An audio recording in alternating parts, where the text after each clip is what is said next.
So this is my DMR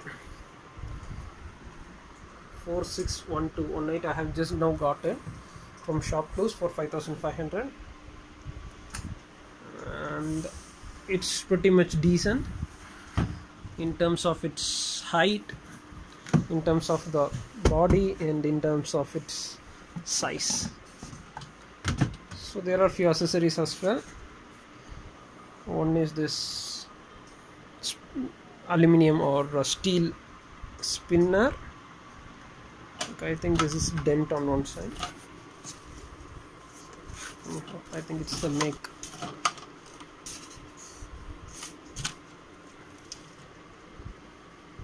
Okay, then it has its water inlet tap and then lid for covering this when we are using.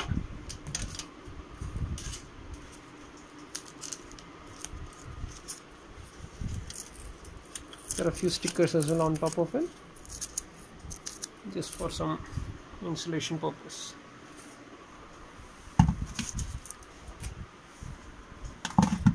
It's pretty much decent, small, compact. It's not heavy as well. It's just might be like some 5 or 10 kgs. And this is the outlet pipe. Just need to put it down so that the water will drain away. And this is the power cord. It's pretty much decent length. I hope it might be almost some 1.5 meters. I think it's almost some 6 feet high. So that's it. In next video I'll be just uploading one for washing and one for spinning. Thank you for watching.